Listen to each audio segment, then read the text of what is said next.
Okay, good morning and welcome to Iyun and Iyun. We're doing Bikurim Parak Bays. We're going to analyze Mishnah Bays today.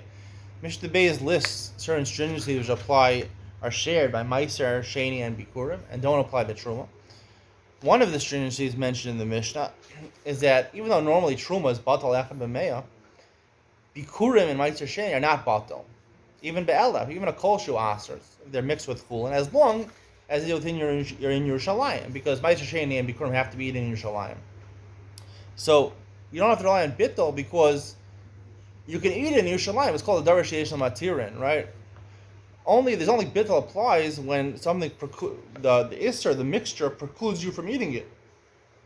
But if I could eat this mixture anyway, if it's cool and mixed with Bikurim, a Kohen is allowed to eat Bikurim, so he'll eat the entire mixture. And when it comes to Ma'aser Sheni, Yisrael could eat Ma'aser Sheni as long as it's in Yerushalayim. So if I mix in Yerushalayim, it's called Darash Yesh Matir, and it's not Batel. The Mishnah though adds Afla Zarim Ul Behema, that not only does Darash Yesh Matir have effect for the Kohen with Bikurim and the Yisrael for Ma'aser Sheni, but also when it comes to Bikurim for a Yisrael in Yerushalayim and for a Behema, Ma'aser Sheni can only be eaten by people. You can't give it to your animals.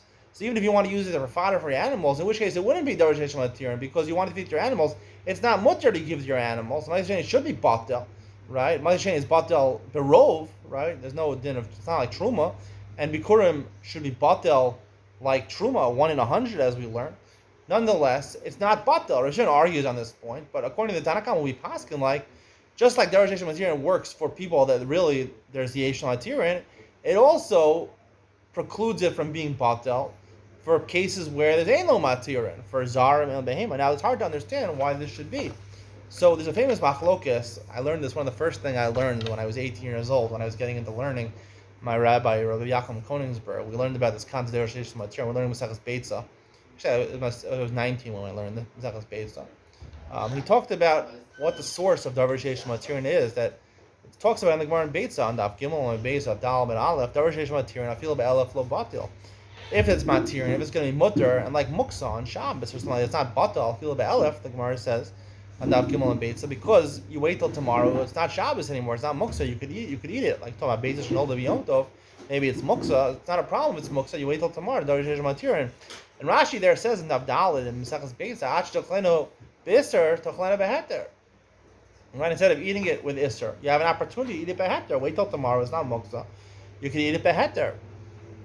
That's Rashi's far. The Ran in Mesechus Nadarim, that we're learning Nadarim Daf Yomi and Daf Nun Beis, has a long discussion over there. He concludes the reason of Darash Yesh Matirin for a totally different reason. Darash Yesh Matirin, I don't remember exactly the svara of the Ran, but he says something like, if it's Yesh Matirin, if right, you can eat it beheter. There's a chance that it's beheter. So therefore, it's like he compares it to min b'mino, min b'she'eno mino. Right, min b'mino,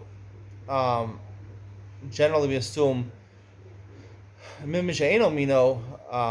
So there's a contrast between the two different types of food. So therefore, if there's no nesinas tam, so therefore it's batal. Min b'mino, maybe you have to be more machmir. So if it's Darash Yesh Matirin, it can be mutter tomorrow. So therefore, it's sort of just like it's mutter tomorrow. So therefore, he compares isser v'heter like min b'mino, two different types of foods.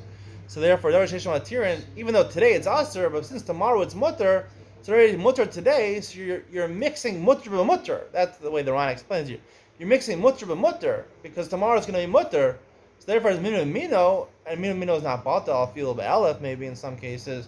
However, when it's never going to be mutter, then it's isser against mutter. You have the forces opposing each other, so then bittul is nullification. When you have two distinct things opposing each other, one nullifies the other. If you have two exact same things, it's harder to nullify the next one, even though that's what the Ran says there. So the Ran says a svara, and the Rashi says a svara. The way I understood Rashi is that I think most Achronim understand Rashi is that Rashi is saying derabbanan. And the question whether Darash Yesh Matirin is a concept d'oraisa or derabbanan.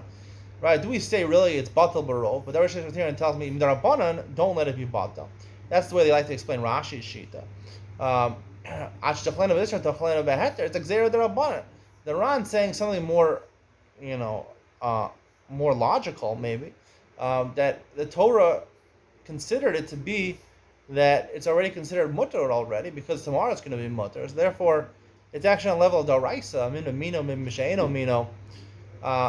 So therefore, that would be the dependent over here whether you learn the din of Daraisa Matirin is Daraisa Darabana. If you learn the din of Daraisa Matirin is Daraisa. So therefore, when I apply Daraisa Matirin to this mixture of Chulin and Bikurim, or Chulin and Ma'aser Sheni in Yerushalayim, so therefore I have to apply it in all regards, right? Once there's a mixture of Chulin and Bikurim, so therefore I say it's not Bata on a Daraisa level.